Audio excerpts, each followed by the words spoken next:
Good afternoon, Reclink family. This is your Members Spotlight, Monday Members Spotlight. I'm Ron Harris, and our guest today is Elysia Gustafson from Fishcare Australia. Elysia, thanks for joining us. Thanks for having me, Ron. How are you? Yeah, I'm really well. Thanks for jumping on. Can you tell us a little bit about Fishcare and how long's it been around and what you guys do? So Fishcare Victoria is a not-for-profit, volunteer-based organisation with a focus on educating responsible recreational fishing.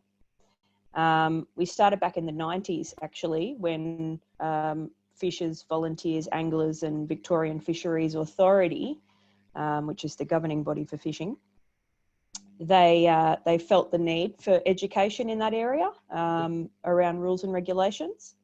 And so a group was formed in 1995. And since then, it's grown. We've got a 5 regions around the state now. So we operate right throughout the coast and up in the Central Highlands.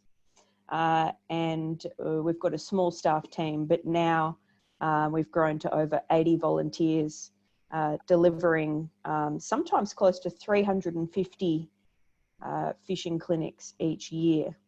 So we're growing, we love what we do, and we're representing the educational fishing. It's sort of the soft touch to the regulations. It's making them approachable and understandable and contextual, I guess. Yeah, exactly. That's one way to look at it. In fact, the folks that we talk to most are our novice anglers, young anglers, young families that are just learning how to fish. Maybe they haven't done it before and they want to know the basics. So our program caters to those folks and those families regarding, again, how to fish and also what the basic rules and regs are with where you're fishing. Yeah. It's really about encouraging responsible fishing and enjoyable, safe fishing, as opposed to limiting people fishing. That's right. Yep. So we do offer, so our program has always been free because we're not for profit. So it's really there to provide an activity to families on the weekend or during the week for other smaller groups that might be seeking an outdoor activity. So really popular during the summertime around our piers and jetties, get out and have a fish. And enjoy the great outdoors and what Australia has to offer. There's some great spots around Melbourne. And my wife's family are all fisher people, and so we've got fishing going on all the time, but only recently really got into it. And I've spent 20 years basically on the water, 3 to 4 days a week as a sailing instructor. What is it about fishing that you love, that you've turned this into your work and your mission, I guess? Yeah. Look, exactly. Being on the water. I mean, I think, folks that love the coast and Australians in particular, can all relate. It's just a special feeling about being on the water and out in nature. And I've always been that way. It's hard to put my finger on it, but I did actually start with Fishcare as a volunteer when I was studying at university. So I studied environmental science and wanted to get some more hands-on experience, some practical engagement with the community. And that's when I found Fishcare and I thought, volunteering's the way to go for this. And have you seen an uptake in interest? I guess there's been a limit on actual activity, but with COVID, I think there's a sort of move and a general sort of understanding amongst people that sustainability and sourcing your own food is more and more important. Have you seen increased interest in fishing as an activity relative to what, the challenges that COVID's put out? Yeah, a few things that I've noticed over the years is, with COVID, what's been great is we've still seen an interest in volunteers looking to get involved with us. So despite the restrictions and being able to not being able to deliver our clinics in person, we're still receiving interest from volunteers wondering how they can get involved. there is, I've noticed a lot more concern around Yeah. our fisheries, and how to be more sustainable, also how to be more responsible in their Yeah. approach to fishing. And there's lots of families that are interested in just the catch and release fishing too. Right. There's something really special about catching a fish and releasing it. So enjoying it, but then contributing back to the fishery so that it's sustainable and ongoing. And around food sourcing, has there been an increase with COVID or not really? Just people feeling a need to be able to attain and catch their own food? I suppose it's been difficult and tricky, particularly in the Melbourne suburbs, with people Yeah. being unable to go fishing and having those restrictions in place.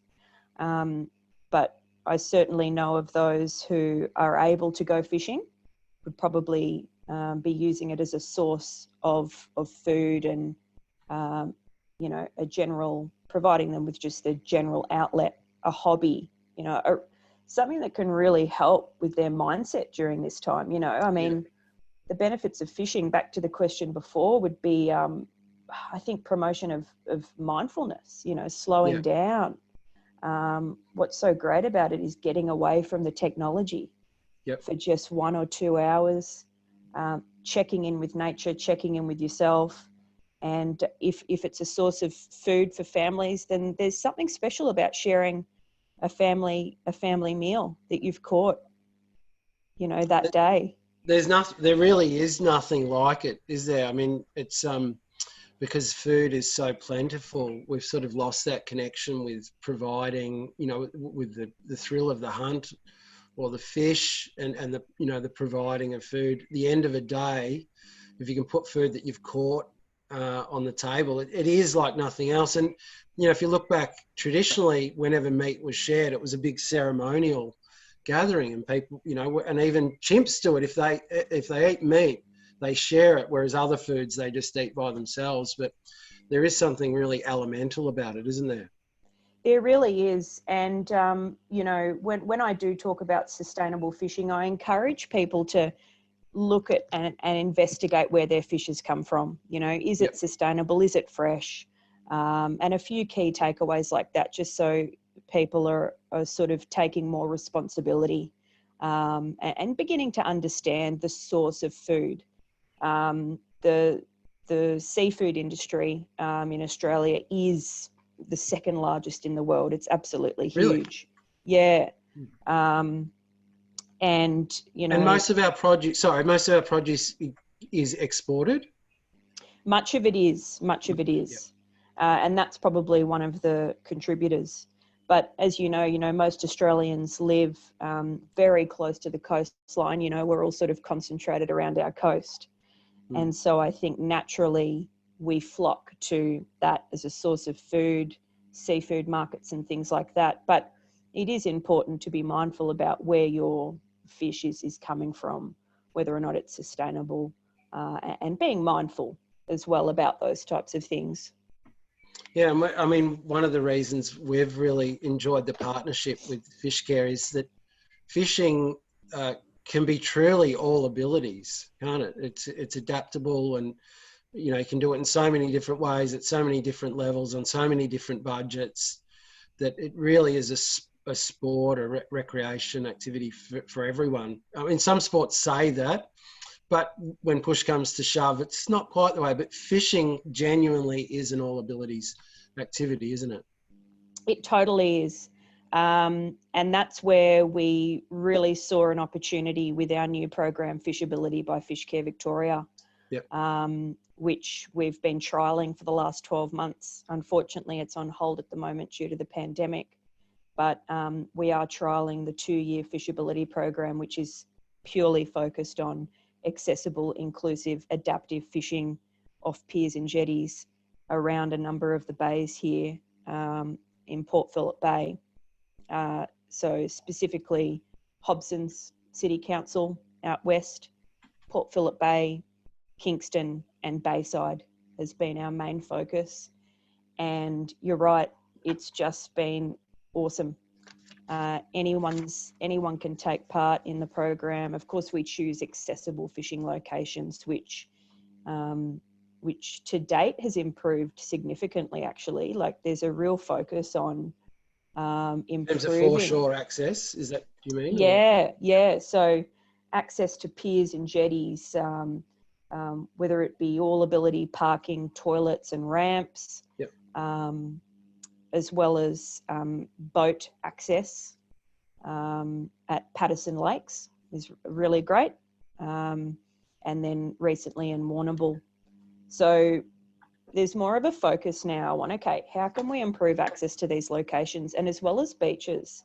So there's really cool beach wheelchairs. With the big wheels that you can push on the sand easily. Yeah. So those are really starting to come through now in Port Phillip City Council, and Parks Victoria are getting on board with some of those trail riders too. So, to actually go hiking. But we, as a group could really see the opportunity and wanted to extend that out to programs like Reclink. And so far, so good. Yeah, and there's all those incidental benefits about fishing. Like when we talk about footy, is all this stuff that people don't really take into account that are just sort of fringe benefits of doing it. But getting down onto the beach and getting sand and salt and fresh air and, changing your body temperature a little bit, getting some sun. These are all great things that even if you don't catch a fish or even get close to catching a fish, one of the great benefits of fishing, aren't they? Absolutely. And that's why I love it. I love the water. I'm a water baby. Yeah. Any chance I get, just the wind in your hair, and whether it's a flat day, glassy conditions, absolutely stunning, or if the wind's picked up a bit, either way, it's an invigorating experience. Yeah. And some of the folks that we take out, particularly sometimes young school children, will take school groups out. They haven't been to the beach before. They haven't experienced nature like that. So that alone is huge. And then if we're lucky to get the fish, on top of that, it's a memorable experience. Like, yeah. I'll never forget the first fish I caught. And I think, we all have that. It's unforgettable. Yeah, I know when we would take kids sailing, the parents used to love it because the kids would come home and be absolutely exhausted, from being exposed to the elements. And when you're outside, if you're on a boat, you're always moving. There's always something going on. And just the change in body temperature as well, the fact that you're not just in an air-conditioned room or a heated room means that your body's actually got to work, so your metabolism works and everything's happening. The internet just slowed down a bit there. Sorry about that. That's right. I probably sounded affected, did I? It just lagged a bit, so if I looked clueless. Sorry. But look, we've been really enjoying the program so far. Again, they in terms of movement and activity, it's suggested that you get outside and move your body for 60 minutes. Fishing, although it may be considered to be a stationary sport, it's actually considered a form of sport and recreation. You are moving your body, whether that be getting to the fishing location of your choice. Mm-hmm. It focuses on hand dexterity, knot tying. It's wonderful for people that prefer a solitary activity. It can be done alone, or it promotes a sense of peace and calm and quiet. Alternatively, it can be a fun activity. Put on some music, work together to catch the fish, everything like this. So, and it takes the environment from being an abstract concept, which we hear spoken about, to being something that you experience and engage with. And if people are going to take any interest in environmental well-being, you have to be in it. Yeah, definitely. It's a bit like the approach that zoos and aquariums take. They're there to, I suppose, provide those up close and personal encounters with our wildlife and with nature, and that in sense promotes a sense of responsibility and stewardship for our oceans, which is our motto. You know, that's our vision. And so providing people with that hands-on experience, I think is the best approach and really rewarding. So we'll move on to some of the agencies and some of the programs you've been running. But before we do, what is the biggest threat to fishing sustainability in Australia? Oh, great question. So I think there's probably a number of factors that threaten our fisheries. For one, overfishing. It is a global. Commercial or? I would say most likely. Now, I'm not. I wouldn't say I'm an expert on this, but I would say that overfishing is. I mean, it's a crisis globally. Yeah. And particularly overseas, it can be. And it's simply just mismanagement of fisheries. I must say, here in Australia, in Victoria, we are we're very cautious and aware of this. We have good research and science that goes into understanding our fisheries, and many of the fish in Victoria are considered sustainable, and they're doing really well and they're thriving. But on a global scale, overfishing and other environmental factors. Yep. So the warming, climate change type events that are occurring, whether it be warming of our oceans, which are affecting breeding patterns, migration, and other such things, could change the way that our ecosystems function, and could see some changes. Is there certainly is a very pronounced education campaign in Australia. I was down at St Leonard's yesterday, and there were dozens of cars with trailers, so I assume all the boats were out, but they had a big electronic sign with all the limits and the guidelines flashing. You could not miss. If you went out fishing from that point, you would have to know what the limits and the regulations were. That's fantastic, and that's great, because it starts with awareness, it starts with education. And once the community knows, word of mouth spreads, and you want to do the right thing. Yeah, that's great. So we've run a number of programs with Fishcare. Can you tell us a little bit about some of the Reclink days that you've worked with our team from the Southeast on? Yeah, we have. So it was late last year, so over the summer we're most busy. And was working closely with Dave on some of the monthly clinics. So on a Tuesday, we'd gather around at a different location. So we'd choose a different location each time, and monthly on a Tuesday we'd head out as a group for a day of fishing. So we'd often get ourselves set up for a couple of hours in Western Port, Mornington, Seaford, Station Pier. Did you go to St Kilda or Station? We haven't been to St Kilda yet. We went to Station Pier in Port Melbourne, and we've had luck on the fish. We've got snapper, flathead, and King George whiting. So it's been really good. And then following our fishing, generally some lunch and a group photo afterwards. The uptake initially was really good too. We had sort of multiple groups coming and joining us, and some fishing for the first time. Others have done it before, but all getting together and really enjoying it. So it becomes a bit of a social experience as well. Mixing it has. Yeah, absolutely. It has been. And we've found that what's been great is the consistency. So because it's monthly, it provides that opportunity to, familiarity. It's a developing a skill, because fishing, you're not going to pick it up straight away if you've never done it before. It can be you're never going to master it, are you? No, I mean, we're always learning. Yeah. And it's like with any sport, you can only ever refine the skills. So I think, fishing, you've got to be patient with it, some of the skills, particularly casting and things like that, weather dependent too. So to have something that's consistent on a monthly basis, again, provides that opportunity to refine the skill, get a bit better, and then you've got familiar faces too that you're doing it with. And so Fishcare provide all the equipment, all the advice on the day? We do, yeah. We've been really lucky over the years to, through the Recreational Fishing Licence Fund, have the money to sustain our program, to purchase the rods, tackle, bait, all of the equipment that we need. We arrive at the location with our trailer, which is fully equipped with everything.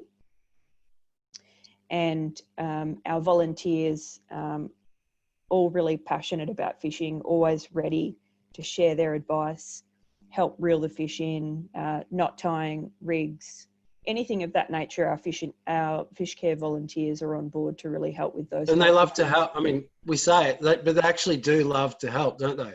Well, absolutely. Yeah. You know, volunteer, and that's why volunteering, I think, is fantastic. Like I said, I started as a volunteer. It's so rewarding, giving your time for free, for no charge. There's something about it. And when you're doing something that you love, that you're passionate about, time flies too. It's always such a good day. Yeah. Well, we always say one of the, the sort of benefits of the job is when you turn up and give your attention to someone else, you forget all about your own problems for a little while too. Absolutely. I think, the key to life is giving. Yeah. It really is. And COVID, as unfortunate as it's been, it's provided an opportunity for us to reflect on, what we want to look and focus on moving forward, what's important to us at a real basic level. And that is community, connection, doing the right thing, getting out into nature, enjoying the great outdoors, and that's why we love working with Reclink, because we know that, you value those, in the work that you do. And things like fishing or other sports that aren't resource heavy, you're not reliant on someone else saying that you can do it. There's no harm in it. It's not prescriptive. It's accessible. It's, if not free, it's certainly cheap. And, there's just so much good that can come about, joining in on something like that. Absolutely. Absolutely. Now, Elysia, tell me, if someone was wanting to get involved as an individual, how would they go about it through Fishcare? Yep, good question. So we've got a number of places that you can visit, but I'd say go to our website to start with. Yep. So www.fishcare.org.au, and you can sign up as a volunteer through there, or send us an email, give us a call. Our contact details are there, so feel free to get in touch through there. And as a group that would like to participate in Fishcare programs, what's the best way? Is it location based? So the best place to go as well would be the website, and there's an activity request form that you can fill out, essentially, where you would provide sort of what you've got in mind for an activity, and we would fit you with the best facilitator. So I'm based in the Melbourne, Mornington, Western Port region, so I can cater to groups in those areas, whether it be Port Phillip Bay or local lakes and rivers. And then we've got a facilitator in Geelong, Bellarine. We can cater to Southwest, so Warrnambool onwards to Portland. Central Highlands, so inland a bit, and the Gippsland Lakes. That's great. And before we go, we had a number of events planned with the good self before COVID, and we've had to put that on delay again and again. But just an idea of those days that we had planned, which is multiple activities with multiple groups, with lunch. So we'd have a fishing session, share a bit of lunch, maybe do some sports together just to break things up. And then maybe do some sailing or some scuba some skin diving, snorkeling. Yeah, snorkeling. Yes. So for groups or agencies that are listening, those things are possible. It's a good way to meet other groups, as Elysia just mentioned, to play safely around the water, to get some education in, to get some physical exercise, and hopefully catch a fish. Yeah, we very much look forward to that. Certainly, fingers crossed for those events to go ahead at some point. And yeah, catching fish is always a great result. Yeah. All right, Elysia, it's been great talking to you. And we should do this again. Maybe we can have a check-in in 3 months once things get going, and have an update on the programs and promote what can be done. So if any agencies are out there, please get in touch with Fishcare directly or through Reclink Australia if you're a Reclink member agency, and we'll certainly do our best to get you out there on the water and fishing. Thanks so much for having me. Really appreciate it. And yeah, we'll definitely be in touch. Sounds good. Thanks, Elysia. Thanks, Ryan. Dad, I got a haircut. Dad, I got a haircut. That was great timing, can I just say? I'm still recording. Oh, That's all right. That's all right. Oh, you did too. hey, buddy. Great. Hello. Yeah, and I also We went fishing, didn't we, Boomer? built a Lego thing. Gee, that looks like an underwater explorer. Wow. How are the school holidays treating you? How's the school holidays, Boom? Good. Good. They're pretty good, aren't they? It's all fun here. Freedom. Yeah, his granddad's and his uncle's a big fisherman. They're always out, you know. And I never caught the bug until I took them recently. And I was like, oh, I get it, you know. I know. It really is like we always say, get hooked on